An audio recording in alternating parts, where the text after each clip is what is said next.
And the fact that instead of introducing like a cloud only tier, they introduce a tier on consoles, it really just makes it less appealing unless you just want the library of games, and then no messaging on how those first party titles will eventually get into Game Pass. Will it be a year, 6 months, case by case, which I think is what they eventually kind of alluded to, but it's hard to sell Game Pass now unless you're talking about the ultimate tier. And that I think is like just what the messaging they want it to be.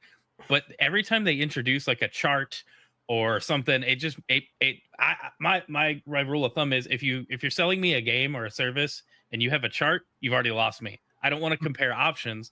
I just want to know what I'm getting, And so by introducing that standard tier and muddying the waters on which one for like the lay person, the common person that it maybe isn't, the hardcore gamer that just wants the best all the time. They're just going to look at this and go, I don't know anymore. Imagine if HBO bought Netflix. I don't think they have the money for that, but sure.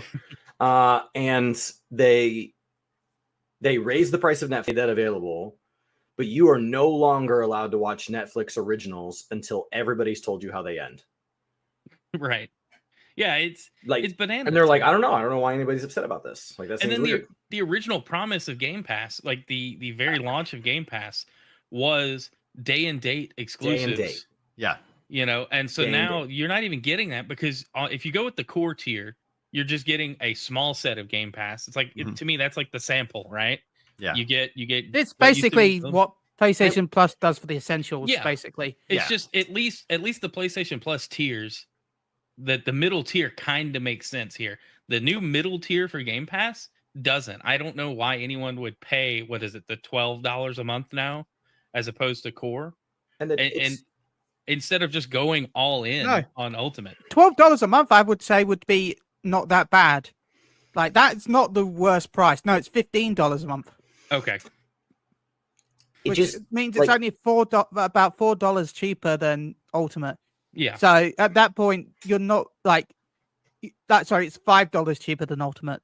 But still at $5, you might as well just jump up to Ultimate, because then you'll get your day in day, games. What you're thinking basically the $12, which is PC. PC is $12. And PC did not lose PC exclusive launches. It literally keeps all the features. It is signaling just to the consoles.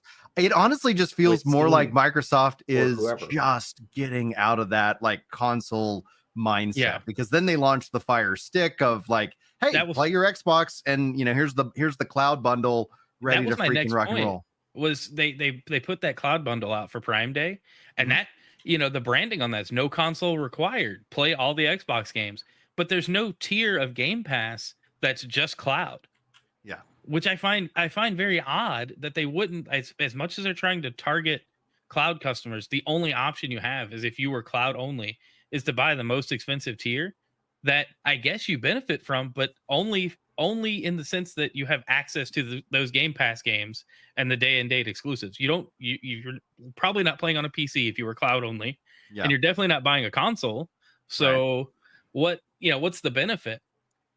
I think they did a huge disservice and just completely missed a huge potential for the marketing and communication. And I've stated this a couple times in the previous podcast, but I wouldn't have an issue if they're saying, listen, the Ultimate tier price is going up. We're going to be, let's say, I think it's going up to like 20 or whatever, but let's say they were like, we're going to raise it to $25.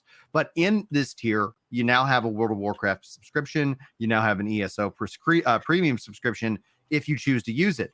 Oh, the value that has been communicated that the Ultimate players get kind of relates to the value of that the price has gone up, as opposed to the price has gone up, you don't get anything, and then anybody below you is really not going to be happy. They could have literally knocked that one out of the park, and because they've added WoW to GeForce Now, etc.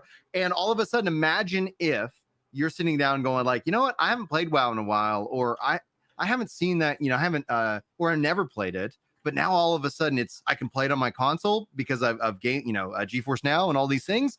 Imagine just the population it would disrupt, I think, the MMOs as just a general business model, because all of a sudden you can sub to this game directly if you choose, or you can be in the ultimate tier. So Microsoft, I think, did a huge disservice to themselves in their marketing because they didn't add any value alongside the increase of the ultimate price. They just bumped it up a couple of bucks. I think they should have just said, screw it, we're going to just bump it up by $7, and we're going to add all this other subscription as an option for us. So that way, essentially, anybody who's on the ultimate tier goes, oh, I just got more for my money. Well, what do y'all think about that?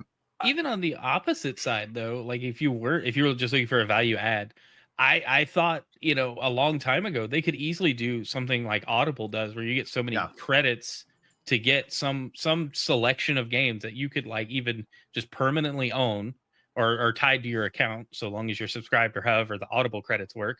Yeah. But something along those lines would have even been better than just here's a price increase, deal with it. When it comes to WoW, by the way, sorry, Chris. Go ahead.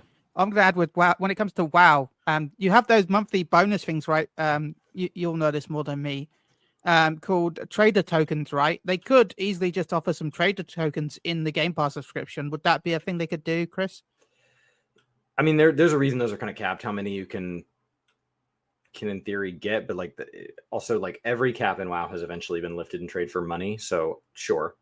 They could absolutely just give something away. They could give boosts. They can give away. There's all sorts of metrics at this point. I don't even think they know what the word classic means, because they don't. They're just like, well, wouldn't it be cool if we just took all the things in retail and shoved them into classic? And it's like, you've defeated the purpose of classic. I don't know what classic was for. And so now we're gonna have to come out with some new word like vintage in a few years, and they're gonna discover suddenly that you think you do, but you don't, but actually you do. A large number of you would like to play WoW without the retail features, and we are now excited to announce WoW Vintage, which will be Classic WoW Plus Classic too, without all the retail stuff. And then they'll slowly forget what that is, because they'll realize oh, if we can get people subscribed, imagine if we could get them buying gold.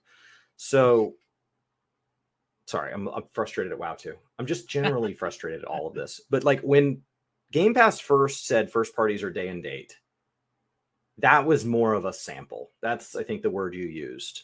It was not representative of the whole library. There weren't that many first parties. Right. As Microsoft has done a better job acquiring a wider variety, there is a larger number of games than ever before, to a wider variety of types of gamers across the entire spectrum that like at least some form of Microsoft first party game. And so for them to say, hey, all of that is available day and date, might be too much of a value add. So if instead you say, you know what, really it's only kind of the true core first parties, but things that we acquired through Activision aren't going to apply. Things that we acquired through ZeniMax aren't going to apply. I would cancel my sub to Game Pass if they did that. And they're not going to be day and date within the standard tier. But the fact that the standard tier makes it sound like nothing's going to be day and date,